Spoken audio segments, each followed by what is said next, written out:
akan disampaikan oleh saudari Nabila Desifa. Kepada Nabila Desifa dipersilakan. Assalamualaikum warahmatullahi wabarakatuh. Perkenalkan, nama saya Nabila Desifa, jurusan Ekonomi Syariah. Di sini saya akan menjelaskan tentang 16 judul. Yang pertama ada sejarah kodifikasi Al-Quran. Al-Quran diturunkan selama 23 tahun secara bertahap. Proses pengumpulannya berlangsung sejak zaman Nabi Muhammad SAW hingga para khalifah. Tujuan dari Al-Quran diturunkan secara berangsur-angsur adalah untuk menjaga keaslian dan kemurnian Al-Quran agar tetap terjaga sampai sekarang dengan cara menghafalkan dan menuliskannya seperti di daun lontar ataupun batu. Selanjutnya, asbabun nuzul dan urgensinya dalam memahami Al-Quran. Secara bahasa, asbabun nuzul berarti sebab-sebab turunnya ayat. Secara syariah, itu sebab yang mengiringi turunnya ayat Al-Quran kepada Rasulullah SAW sebagai respon atas peristiwa atau pertanyaan. Macam-macam asbabun nuzul itu ada dua. Yang pertama ada ta'adud al-asbab wa an-nazil wahid, yaitu beberapa sebab untuk satu ayat, dan yang kedua ta'adud an-nazil wa al-asbab wahid, yaitu satu sebab untuk beberapa ayat. Modul selanjutnya itu Al-Quran sebagai sumber hukum. Al-Quran adalah sumber hukum yang paling utama. Itu menekankan kejujuran, keadilan, kasih sayang, serta penghormatan hak. Dengan sunnah melengkapi dan menjelaskan Al-Quran. Modul selanjutnya adalah konsep hukum Islam dalam Al-Quran. Prinsip hukum Islam adalah dasar yang melahirkan aturan-aturan hukum sekaligus menjadi jiwa dari sistem hukum itu sendiri. Prinsip ini tidak hanya berupa aturan normatif, tetapi juga mengandung nilai etis dan spiritual yang menjadikan hukum Islam itu hidup, berkembang, dan selalu relevan. Baik, modul selanjutnya adalah studi Al-Quran tentang etika dan moral. Etika adalah pedoman bagaimana manusia seharusnya bertindak dalam melibatkan aspek lahiriah dan juga aspek batiniah. Selanjutnya ada moral. Moral berasal dari bahasa Latin yaitu moralitas, dan dalam bahasa Arab dikenal dengan istilah akhlak. Artinya ajaran tentang baik dan buruk dalam kehidupan manusia. Moral bersumber dari agama, kodrat manusia, adat istiadat, dan juga hukum. Selanjutnya ada konsep tauhid dalam Al-Quran. Konsep tauhid merupakan satu konsep utama yang menjadi asas dalam semua sudut. Tauhid yang berasal dari bahasa Arab yaitu tauhid merupakan suatu konsep yang melambangkan kepercayaan monoteisme dalam Islam yang mempercayai bahwa Tuhan itu satu. Tauhid adalah prinsip umum hukum Islam. Prinsip ini menyatakan bahwa semua manusia adalah di bawah satu ketetapan yang sama, yaitu ketetapan tauhid yang dinyatakan dengan kalimat la ilaha illallah, yaitu tiada Tuhan selain Allah. Yang selanjutnya ada konsep keadilan dalam perspektif Al-Quran. Keadilan diartikan dengan sama berat, tidak berat sebelah, dan tidak memihak.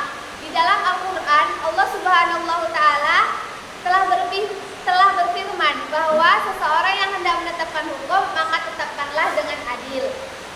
Modul selanjutnya adalah konsep pendidikan dalam perspektif Al-Quran. Pendidikan dalam Al-Quran adalah proses membentuk manusia beriman, bertakwa, berilmu, dan juga berakhlak mulia. Istilah seperti tarbiyah, taklim, mau'izah hasanah, dan tausiah menunjukkan bahwa pendidikan mencakup aspek intelektual, moral, spiritual, dan sosial. Tujuannya adalah melahirkan pribadi muslim yang seimbang maupun berperan sebagai hamba Allah sekaligus khalifah di bumi demi kebahagiaan dunia dan akhirat. Modul selanjutnya ada studi Al-Quran tentang etika lingkungan. Dalam pandangan Islam, alam adalah ciptaan Allah yang memiliki nilai yang harus dijaga. Manusia ditugaskan sebagai khalifah di bumi, bukan untuk merusak atau mengeksploitasi, melainkan untuk menjaga keseimbangan ekosistem.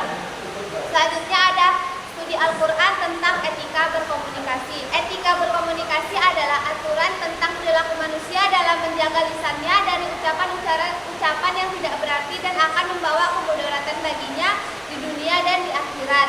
Modul selanjutnya adalah studi Al-Quran tentang pengendalian diri.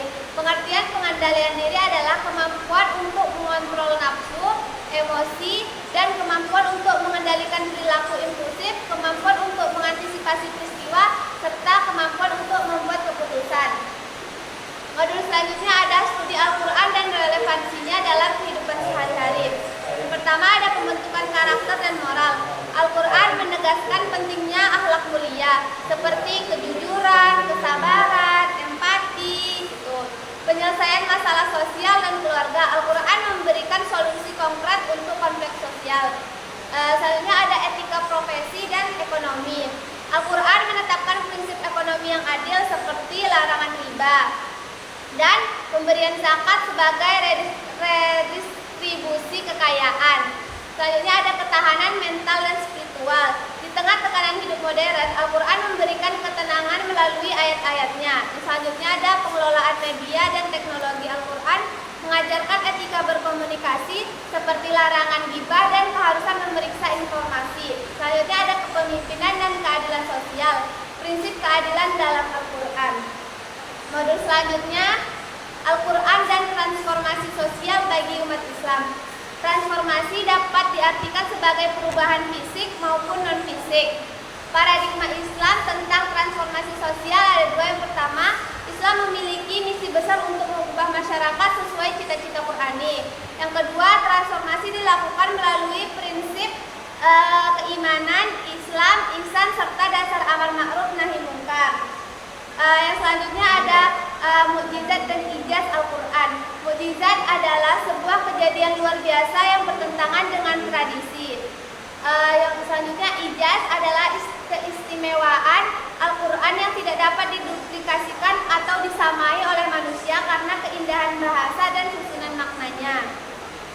Modul selanjutnya ada problematika studi Al-Quran. Ada permasalahan urutan waktu turunnya ayat dan surah.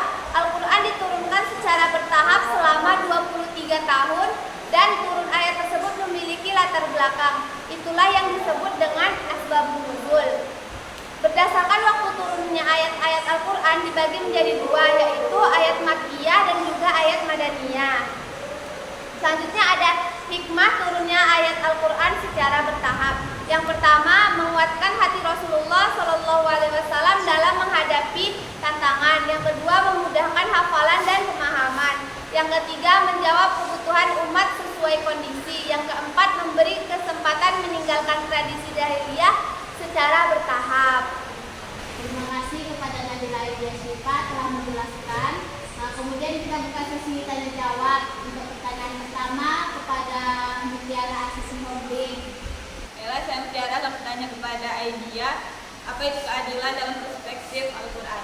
Baiklah, saya akan menjawab pertanyaan dari Mutiara Asisi Holding, yaitu apa itu konsep keadilan dalam perspektif Al-Quran. Keadilan diartikan dengan sama berat, tidak berat sebelah, dan tidak memihak. Terima kasih kepada Mutiara telah bertanya. Kemudian pertanyaan kedua kepada Saudara Farhan Syabani. Kepada Farhan, silakan. Baiklah, saya Farhan Syabani nanti akan bertanya kepada Nabila Idya Syifa. Sebutkan sumber-sumber moral. Baiklah, saya akan menjawab pertanyaan dari Farhan, yaitu sumber moral. Sumber moral itu ada 4. Yang pertama, agama, kodrat manusia, adat istiadat, dan juga hukum. Terima kasih kepada yang sudah bertanya dan menjawab. Selanjutnya masuk ke kata-kata penutup dari pemateri. Baik, sekian dari saya. Kurang dan lebih saya mohon maaf. Wabillahi taufiq wal hidayah. Wassalamualaikum